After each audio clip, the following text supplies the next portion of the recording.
Looking after someone else's pet while they're on holiday, not exactly easiest. It's all very well, isn't it? Saying, yeah, I'll feed the cats. Yeah, I'll look after the dog. Yeah, bring the tortoise round. And then, yeah, well, we heard about the guinea pig that stayed 3 years already. What about if you look after other people's animals for a living?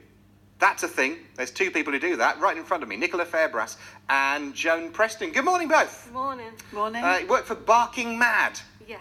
Who organise, I'm just going to read this out, package holidays for dogs in Derbyshire. Yes, that's correct, yes. Is that just a selling point? Is that just like a boast for kennels? Is posh kennels? Is that what? Oh, well, it's an alternative to kennels, really. What's different then? Basically, we have hosts on our books that are people, the general public, that'll have the dogs in their own homes. So it's going into a family home? Yes. So we go and vet the hosts and ask what they want from the experience.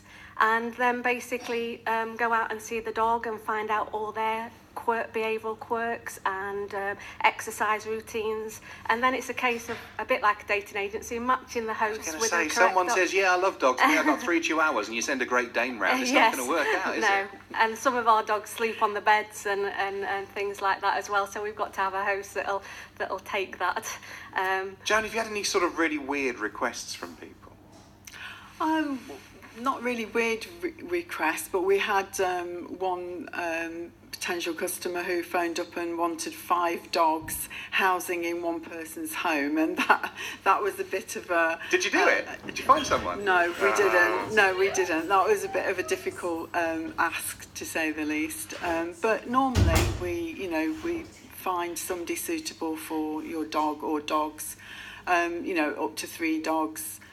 We can usually accommodate with one of our hosts, and we have, as Nicola said, all types of different hosts looking for different experiences. Do people want to FaceTime the dog while they're away and things like that, check in on them? Well, some do, but we tend to have a protocol. Yes. So basically we'll drop the dog at the host, send the customer a picture and a text, and then the next day we will ring the host, make sure the dog slept well and is happy, and we'll text the customer, and then we tend to leave the customer. Leave the customer, and then we're on backup. So if any problems, we're there to sort of take over then. What's it cost? It's £23 a night. Okay. And we do the transport as well, so that's £35. But we pick the dog up. We take all the stress out. We pick the dog up at the beginning of our holiday and drop it back off at the end. Who gets to do that bit? That must be fun, taking dog back. We both do. Waggy-tail Central. Yeah, I know, we both get to do that bit. We like that bit best. Yeah. And then the dog goes home with a postcard and all the details of how their holidays their own have holiday. been. Yes, yeah. Oh, I like that. Is it just dogs? Yes, it is just dogs, yes. So I mean, any thoughts of branching out into tortoises, gerbils? I would have to ask the main franchisee about doing that. How long have you been doing it? I've only been doing it since October, but I was a customer initially, so that's how I found out about it. But the Derby branch has been going about 8 years. So you've got a dog? I've got 2 dogs. I've got a Chihuahua and a Chihuahua cross. Well, you're the person I was talking about then. I definitely am. How do they get on with having strange dogs coming and go? I never actually host the dogs myself. You're just finding them. Yes. Yeah. And we're always looking for new hosts as well. So anyone out there that has got a dog missing a dog in their life. What's your cut if you're a host then? What's in it for you if you're a host? Apart from the satisfaction of looking after and loving another animal for a little bit. That's basically it. And we do have a host community, so we go out for afternoon teas and Christmas parties, and so we make it a bit more of a community feel as well. So it's about bringing the community together as well.